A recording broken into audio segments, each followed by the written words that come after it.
The lifeline for North Vietnam's war in the South is a network of jungle paths and mountain streams.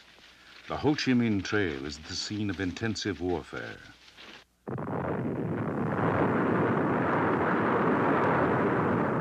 Survival on the trail is held out as a model for all of North Vietnam. Everything is directed to war. North Vietnam itself is a guerrilla society.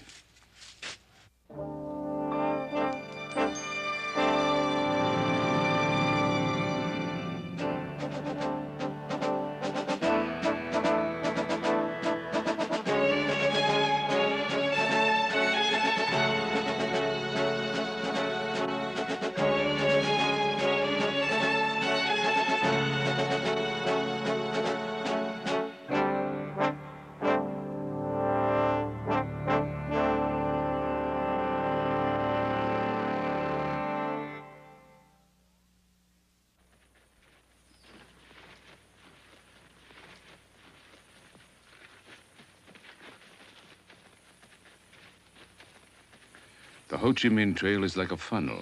Men and supplies pour in at the north to emerge at the battlefields in the south. It isn't one trail. It's a network of jungle footpaths and dirt roads, canals and rivers that run generally north to south for 1,500 miles.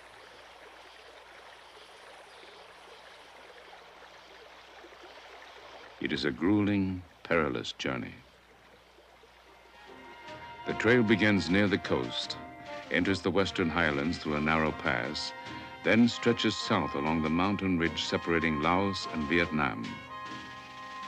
A Western journalist, Wilfred Burchett, traveled the trail.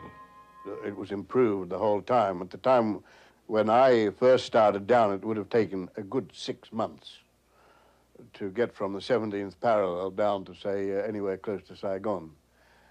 It went through very, very, very rugged, very, very difficult mountainous country and hair-raising sort of little swinging bamboo bridges. And there was no, in those days, there was no way of getting any vehicles down. And then later on, it got better and better and better and wandered in and out over Vietnam and Laos and at some points into in the northeast corner of Cambodia as well.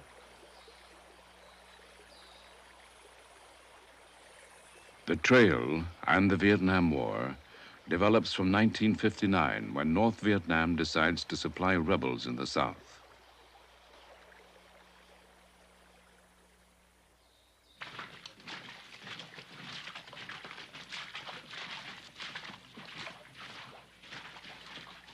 North Vietnamese strategist Colonel Hao Van Lao. And it became a network of strategic communications to supply our armed forces in every area of the front. And this strategic route network fulfilled its vital mission in the struggle of our people against local American war in South Vietnam. By 1964, men and materials depart from organized assembly points along the coast. New jungle paths provide easier access to and through the mountains. Part of the trail runs through neutral Laos, so both sides at first deny there is a ground and air war. Official Air Force film identifies specific targets. Cutting the Ho Chi Minh Trail is seen as the key to ending the war. Ambassador Ellsworth Bunker. If we cut the trail, the Viet Cong, I felt, would wither on the vine. The only thing that kept it going were supplies, weapons, ammunition from Hanoi. Both the North Vietnamese infiltration and the retaliatory U.S. airstrikes increased daily.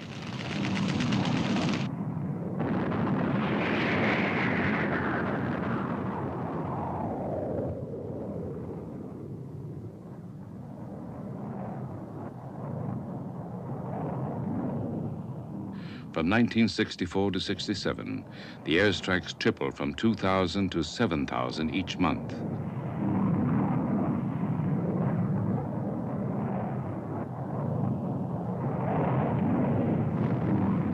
By day, the pilots seldom detect movement. They can only strafe deserted roads and river fords. Gunships are also called in where communist infiltration is detected. Phosphorus bombs and rockets are used to strip away jungle cover. The North Vietnamese defend the trail with elite troops and artillery units. 25,000 North Vietnamese regulars guard the approaches to the trail. The communist defenses are considered too strong to be attacked by ground forces. Instead, the U.S. relies on the most concentrated airstrikes in history and on occasional commando raids.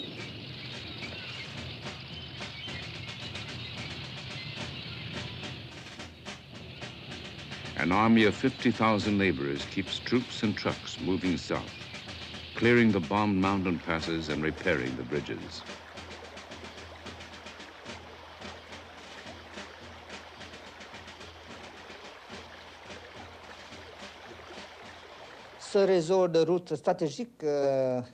This strategic road network was permanently maintained by groups of pioneers, of young pioneers, men and women.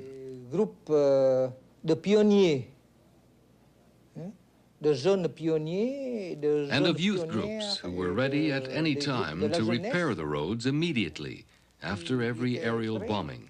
À chaque moment, pour le réparer immédiatement après chaque passage des avions, après chaque bombardement. Even with the very strict surveillance of the American planes on this road, never was the road cut. Jamais la route a été coupée. Despite the bombing, communist infiltration increases year by year. The U.S. military estimate that in 1965, 35,000 North Vietnamese troops moved south. In 1966, 89,000. In 1967, perhaps 90,000. In 1968, 150,000.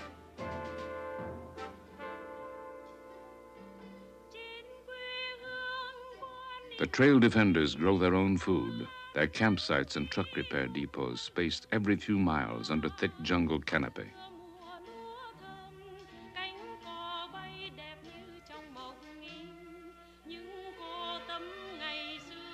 There's strict military discipline on meal times and rationing.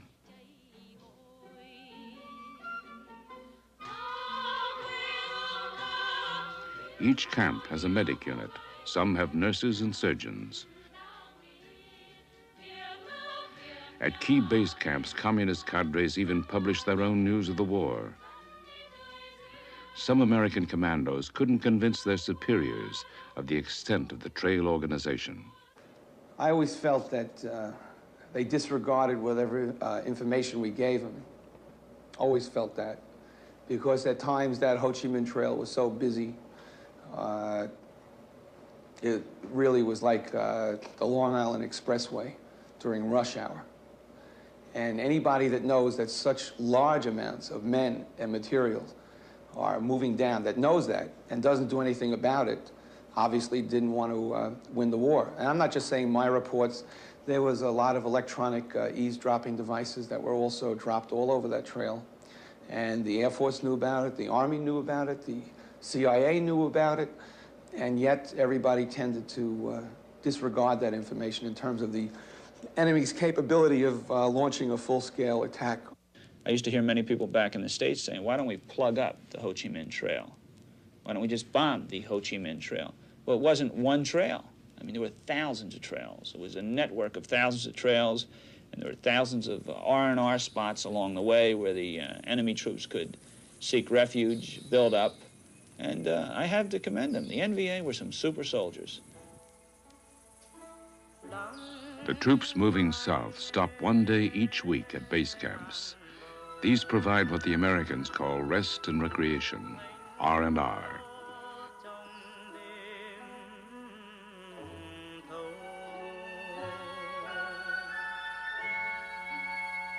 The most popular pastime against Army regulations is keeping diaries. As one captured soldier said, We wrote about the terrain, the scenery. We wrote poems and exchanged our diaries to read.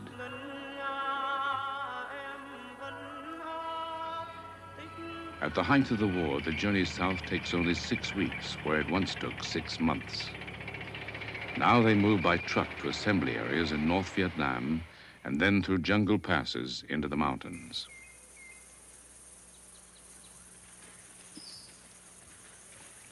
On leaving the north, they get new clothes and equipment. Then from the supply camps, they start down the trail through Laos.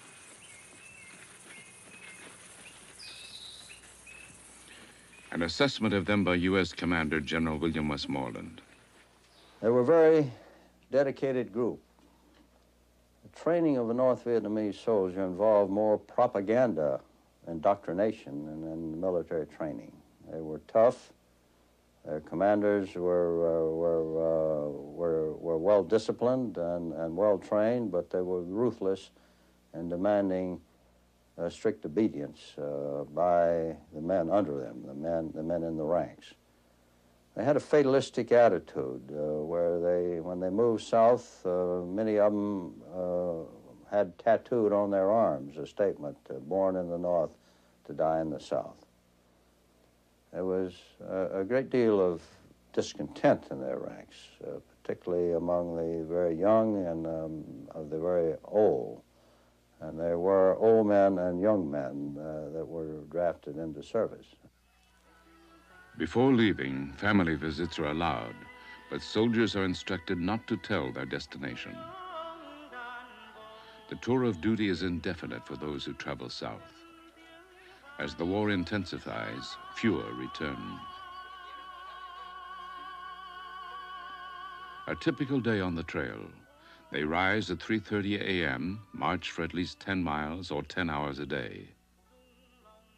They put up hammocks, dig foxholes, cook and eat dinner, and prepare a rice ball lunch for the following day, the last duty before sleep. The rice ration is a pound or two a day. Luxury is a fish caught by tossing a grenade into a stream. On the march, they must carry 75 to 85 pounds on their backs. Their army kit, 3 shirts, 3 pairs of trousers, a raincoat, and a nylon tent. A few will take up permanent duty defending the trail.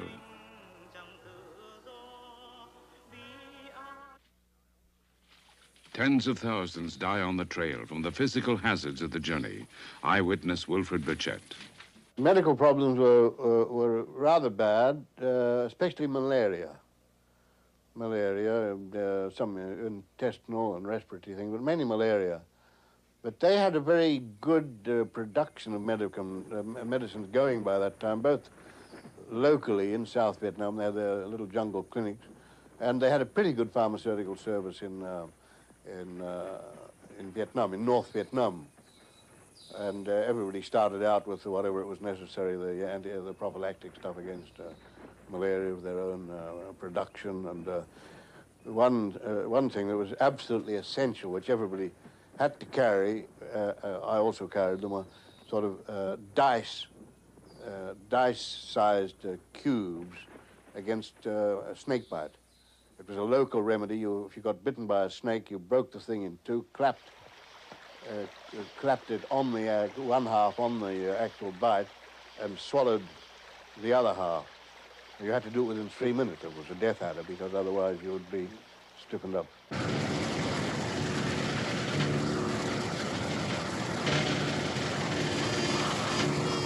In late 1968, the U.S. prepares for a gradual troop withdrawal and begins an all-out attempt to stop communist infiltration. Airstrikes against the trail tripled to 200 each day.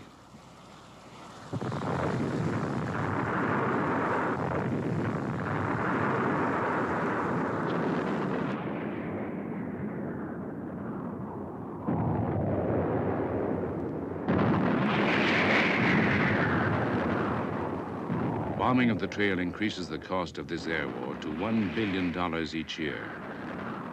In total, the U.S. loses 500 planes over the trail.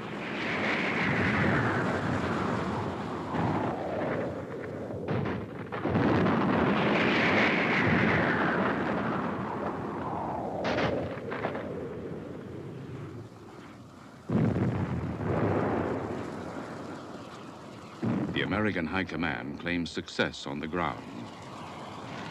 25,000 trucks are destroyed on the trail in one 7-month period. But it becomes clear that bombing the trail cannot stop the North Vietnamese war machine. The trail by now is a sophisticated communication system.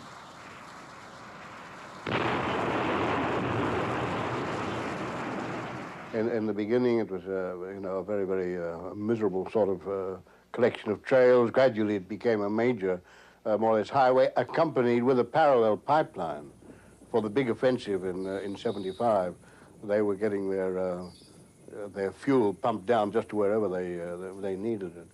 So it was absolutely decisive from beginning to end. By late 1968, U.S. intelligence reports that 10,000 trucks are using the trail at any one time.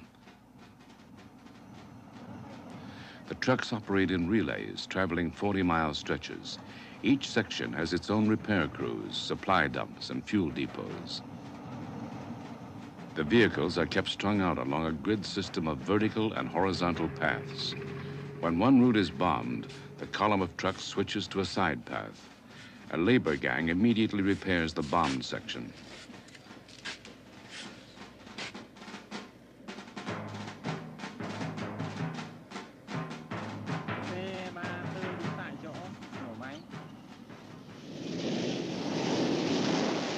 New technology is tried. Sensors are dropped to pick up the movement of men and vehicles leaving the trail. The exit routes become a little easier to detect. But finally, it all comes back to the village level. Here, reliable information is hard to get. Despite controversy, more defoliants are used to destroy jungle cover in the lowlands. According to the Pentagon, by 1967, the communist convoys deliver 60 tons of supplies a day to the south. It is enough to sustain the war. Food, weapons, and ammunition are dispersed to hundreds of small units in the countryside. American reliance on large-scale attacks is criticized by Special Forces soldier Dave Christian. They were trying to fight a guerrilla war with conventional methods. And they were fighting a defensive war. And so they had all these support troops and all these support mechanisms. And everyone, you had Signal Corps over there, you had all these different things that I'm sure were needed, okay, and were probably used in World War II. Possibly in Korea, but they were outdated and outmoded in Vietnam. Mainly you take your large infantry outfits, the guys that are fighting the war. The reason you don't come into contact is they make so damn much noise. Walking through the jungle, you'd think it was a herd of elephants coming. And if I had a team of guerrilla fighters, 8 to 10 people, I would not engage with that large of a group.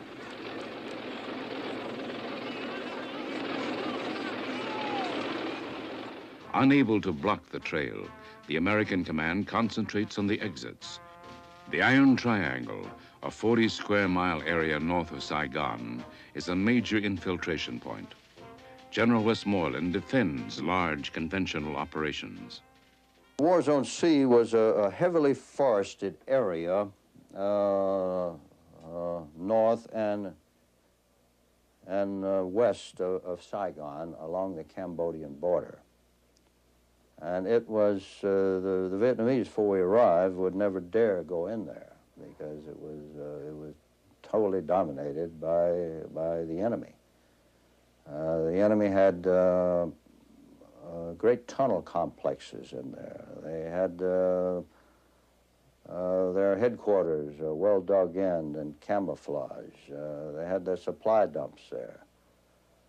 And it was necessary for the sake of protecting the pacification effort and for preempting the capability of moving into the populated areas, for us to go in and to disrupt that. But you couldn't go in with a platoon, you couldn't go in with companies, you couldn't go in with battalions. They would have been chewed up. They would have been ambushed and decimated. And therefore, it took a massive troop efforts to go in there with safety and get the job done with minimum losses. And that was done. Westmoreland prefers a direct attack on the trail, but Washington rejects this. It would require 4 infantry divisions at a time when the U.S. is seeking to withdraw troops. Instead, the military launched massive operations against communist base areas. A field commander, General William Depew. There were operations which were called search and destroy. It turns out that was an unfortunate choice of words. What it meant back in 1964, long before it became unpopular, was simply that U.S. units or Vietnamese airborne units or Marine units would patrol in the jungle, not in the cities, not in the towns, in order to try to find the main force units, search for them, find them, fight them, and destroy them. Later, I guess it became associated with pictures of troops searching villages and setting them on fire, and the word destroy became a dirty word. In a typical operation, helicopter units make a surprise descent on suspect villages.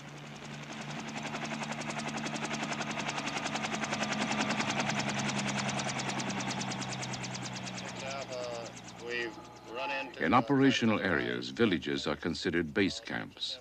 The people are presumed to be communist supporters and are often forcibly evacuated to government camps. For most of the war, North Vietnamese infiltration via the Ho Chi Minh Trail enables them to control at least 60% of South Vietnam's countryside. Leave the rice and bring the documents back with you. And call 6 India. Homes are searched for weapons and documents, then often burned to prevent any use as communist sanctuaries. U.S. forces, though having greater mobility, rely on in-and-out tactics, seldom holding the terrain. When American forces withdraw, the straw huts and the communists soon reappear.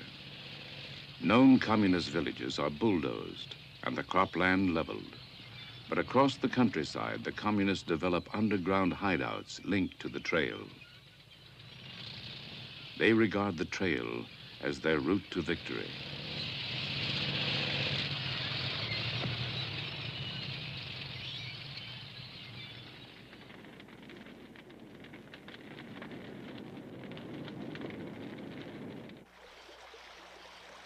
As the Ho Chi Minh Trail develops, so does the legend of the guerrilla fighters, an image of them from soldier Tim O'Brien. Around 12 o'clock at night, for example, we would group up, maybe, we worked usually in a company of maybe 100 men, and roughly a half of those would group up at midnight and sometimes darken our faces. We'd throw our helmets off because helmets were useless. They impaired hearing at night. They were heavy. It was hard to march with them. We'd throw everything aside except our rifles, our ammunition, a canteen of water, a claymore, and a radio, essentially, and begin zigzagging through this ghost land we call Vietnam. It was eerie. There was almost a mythology about Vietnam among the soldiers, that the land was populated by ghosts. We called the Viet Cong ghosts in my element, platoon. You know, the ghosts are out tonight. The ghosts will get us tonight. It wasn't very often Charlie. It was ghosts, and that ghostly feeling was there. It was like a wonderland. It was like Ichabod Crane riding through Sleepy Hollow at midnight. Trees seemed to be moving, seemed to be actually lifting off the ground, wavering, shimmying. The wonderland, we called it. Ghostland, we called it. There was a feeling that the Viet Cong, because we called them ghosts, and because they were so ghostly, you never saw them. You'd see a shot of flame as they shoot at you. You might see a shadow very rarely. But they seemed to be capable of incredible things. That there was mythology that they could crawl through barbed wire, that they were immune to barbed wire. They were capable of supernatural sorts of things, so we thought, and so it seemed. And an image of the enemy began to grow of an enemy capable of the most incredible sorts of deeds. To the U.S., the most puzzling aspect of the North Vietnamese is their ability to absorb such great damage. Despite America's vast commitment to the war, many policymakers claim the U.S. lacked basic knowledge about its enemy and so developed the wrong strategy. After 20 years of involvement, the U.S. military had few recognized intelligence experts. General Edward Lansdale. Well, looking back at the Vietnam War, it strikes me as very odd that we really didn't know any of the leaders on the other side. We, meaning not only the American people, but probably our presidents and our leadership in Washington. From its guerrilla beginnings in 1945, Ho Chi Minh's nation is shaped by men dedicated to a communist Vietnam. Their faces, names, and background are largely unknown, yet the wartime leadership remains essentially unchanged. There is the political mastermind. Name, Le Duan, born 1908 in South Vietnam. Le Duan, like his colleagues, becomes a Marxist in the fight against the French. He develops the political organization. Le Duan spends years in South Vietnam organizing the guerrilla resistance called the National Liberation Front. He takes over as first secretary of the Communist Party.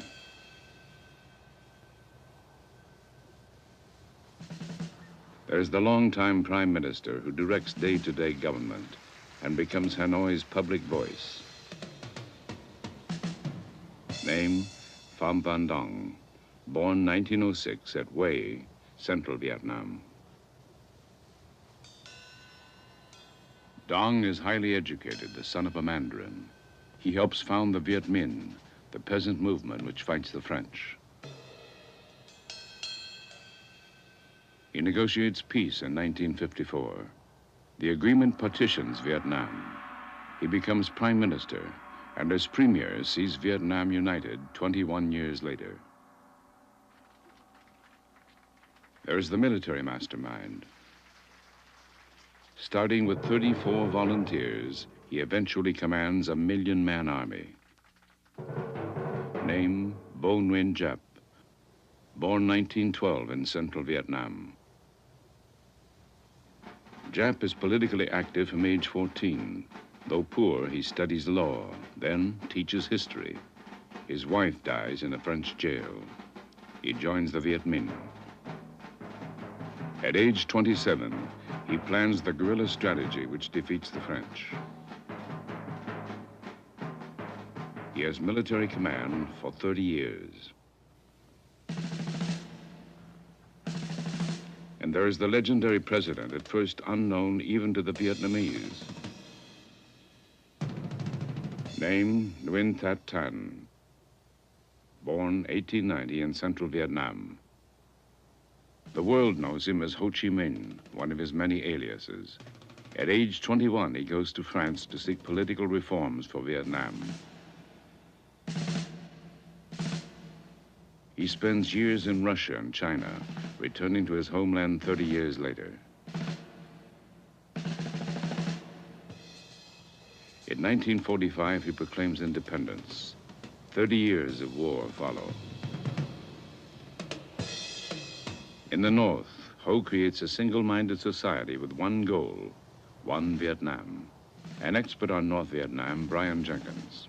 We're also talking about a society that is enormously disciplined, a society that historically was well disciplined, and during the course of the war, every aspect of that society was geared toward fighting the war. I mean, we are not talking about a society with a free press, we're not talking about a society with open debate, we're talking about a society where the production, the economy, every newspaper, virtually every poem, artistic activity was all geared toward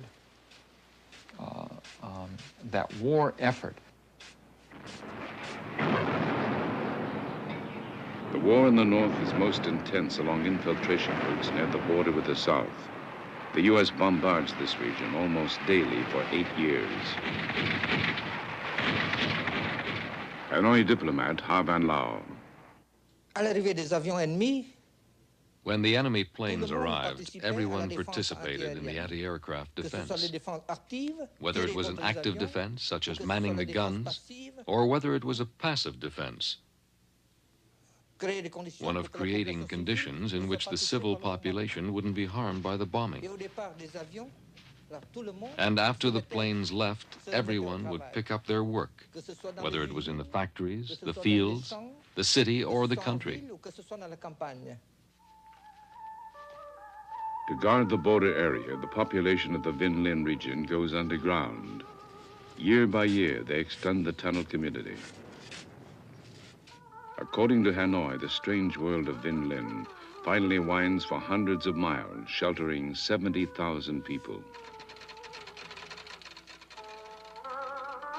Vinh Linh is upheld as an example of national sacrifice. People are encouraged to serve here. Between bombing raids, the peasants cultivate livestock and crops.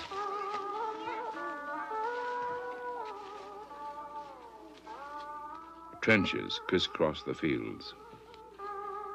The tunnels are organized like a city. There are nurseries, hospitals, recreation areas. Most of the population has never known peace. The entire society revolves around the war. Journalist Wilfred Burchett. It was compulsory for the kids to wear green camouflage when they went to school. Roughly whatever the vegetation was in the area.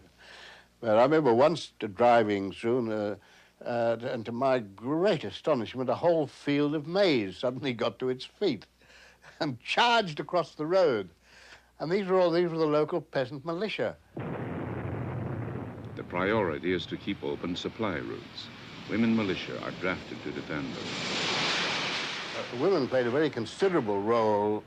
In the early days, my first visits, I would say about half of the local village self-defense units, and probably more, were in fact women who actually, you know, knew how to handle rifles and grenades and whatever it was.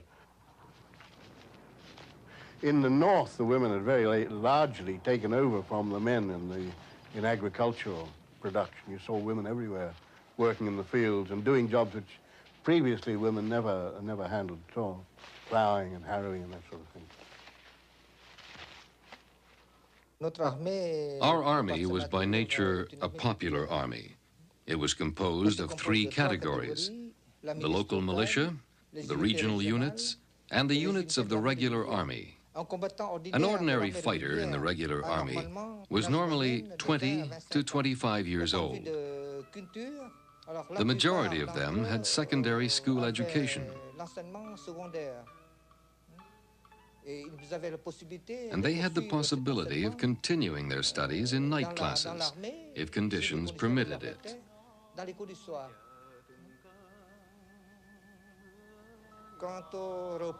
Entertainment, relaxation, that was the business of the cultural section of the army, and we attached a great deal of importance to it for our fighters. There was a cultural team that offered dances, singing, music.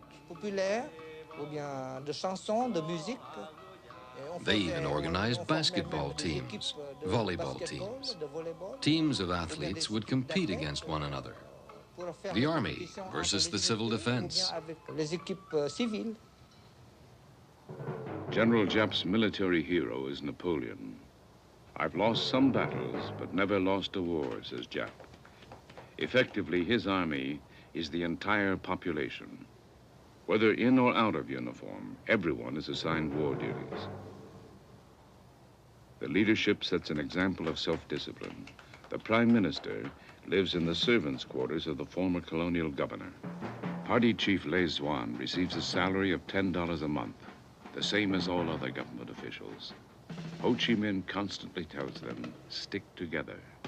They do.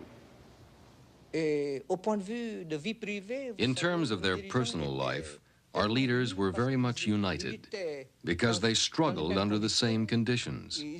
They'd been in the same prisons. They fought together, shoulder to shoulder. That's why the experience of the common struggle united them, not only in ideology, but in a life of revolutionary struggle. Une vie de lutte révolutionnaire. Ho Chi Minh regards his role as a teacher who could achieve greatest results through personal contact, and what he taught was patience. During 8 years of bombing, towns in the border provinces are destroyed. Nam Dinh, North Vietnam's third largest city, it is a transportation and textile center, frequently bombed. The damage is widely publicized.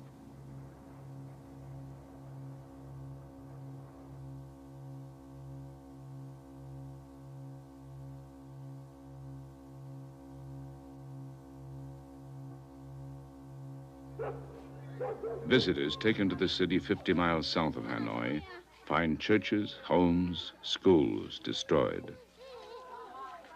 Most of the 90,000 population is evacuated, but they adjust, says Ha Van Lao. That is why, in spite of the very savage, very barbaric bombings of the enemy planes, life had to continue. La vie devait continuer. 9 out of 10 workers in key industries are relocated in mountain caves. Some move 3 or 4 times as a result of the bombing. A typical Hanoi machine tool factory is broken down into 50 separate workshops scattered outside the city.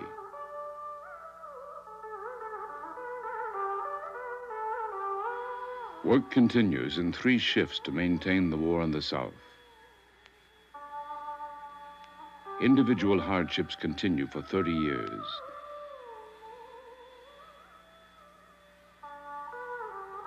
Food is about subsistence level.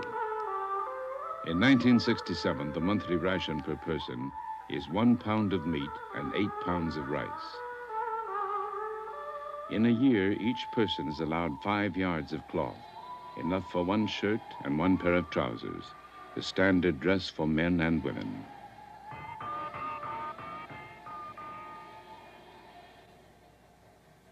Some workers are relocated hundreds of miles from their homes. As a result, some children are separated from their parents for years. This has happened before in Vietnam.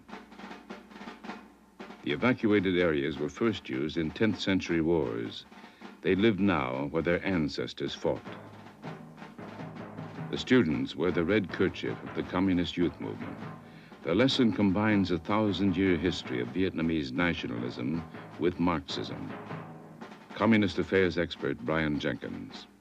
Without being deterministic about saying that one is trapped by history to repeat history, there were, to be sure, powerful historical forces in Indochina that did have a major impact on the course of events there. As an historian, I would tend to go back several centuries and to say that I could come up with patterns that had recurred over 500 and 600 years. They successfully attached themselves to these powerful traditions. They made history work for them.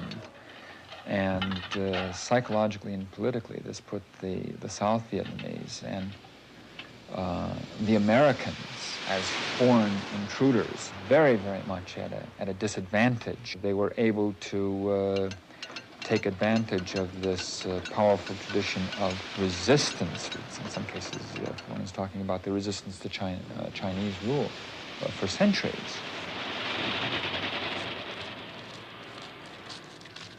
All civilians must contribute to the war. Clearing highways and rail lines becomes a specialist task. An estimated 500,000 civilians, mostly women, are mobilized as repair gangs, traveling wherever needed.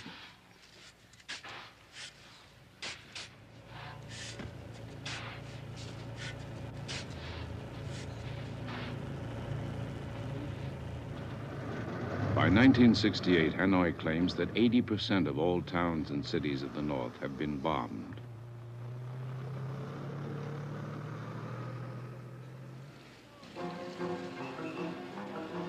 Hanoi has not been bombed.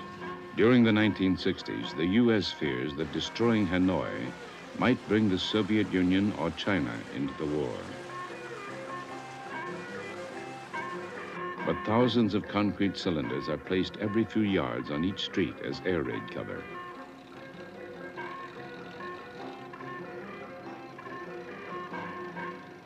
Half a million people, 1/3 of its population, are kept in Hanoi in fixed industries and government jobs.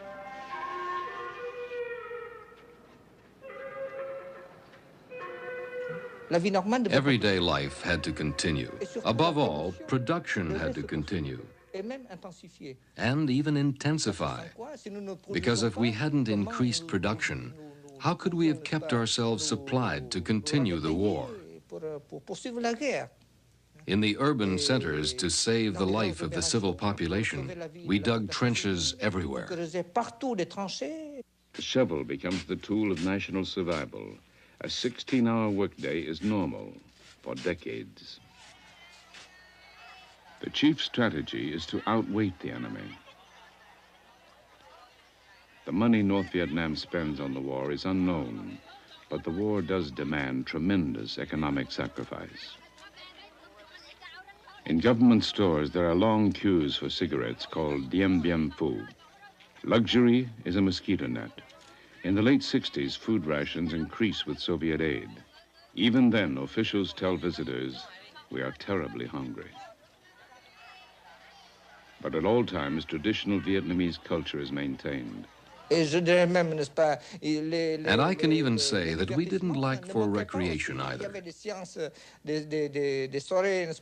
There were performances. There were cultural evenings for the people. And when the night alarms sounded, we'd disperse. When the planes were gone, then the shows would begin again. And that was life during the bombings.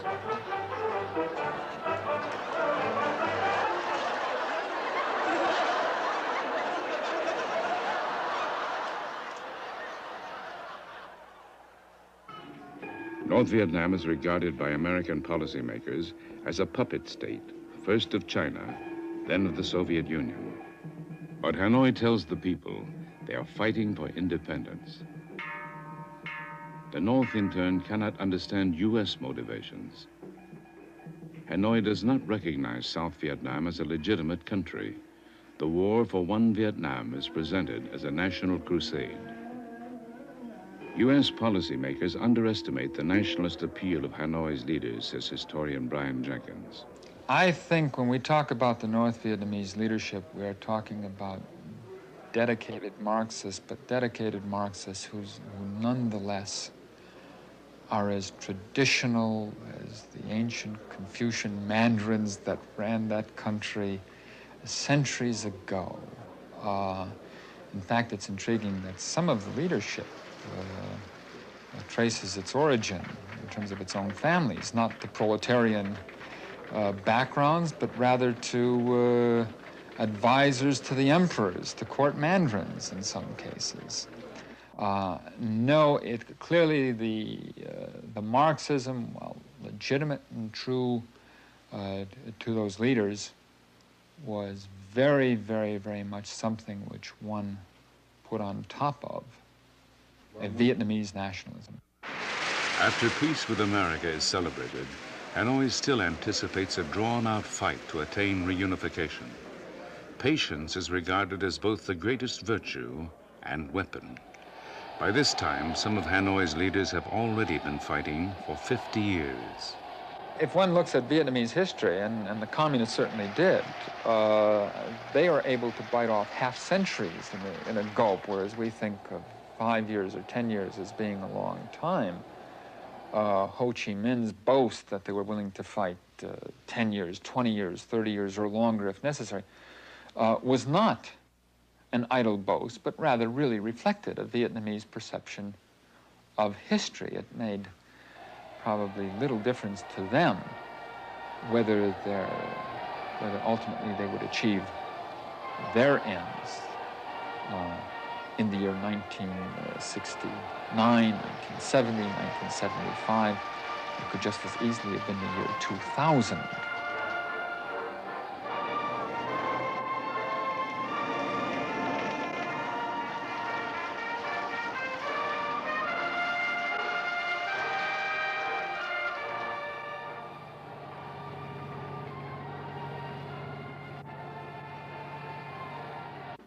Vietnam, 1945-75. 3 decades, 2 wars, 1 objective. I haven't seen anything to indicate that at any time during the entire Vietnam War, even the height of the bombing at any time, that there was any threat to the stability of that leadership, nor in fact even any major debate within that leadership as to goals. What united them, and what still unites them, is our environment. The ardent patriotism, the true patriotism. The profound love of independence and liberty that goes hand in hand with love of socialism. Prime Minister Pham Van Dong answers the question raised over 30 years. Why are you like you are? Why are the Vietnamese like they are? What's in you? What makes you tick? And he laughed and said, well, you know, what is our history? There's nothing else in our history except struggles. Struggle against foreign invaders, always more powerful than ourselves. Struggle against nature. We've had nowhere else to go. We had to stay where we were and fight things out where we were. And this, the result of this after 2,000 odd years, he said, is that it's created a very stable nervous system in our people. We never panic. And whatever new situation arises, our people say, oh, well, there it goes again.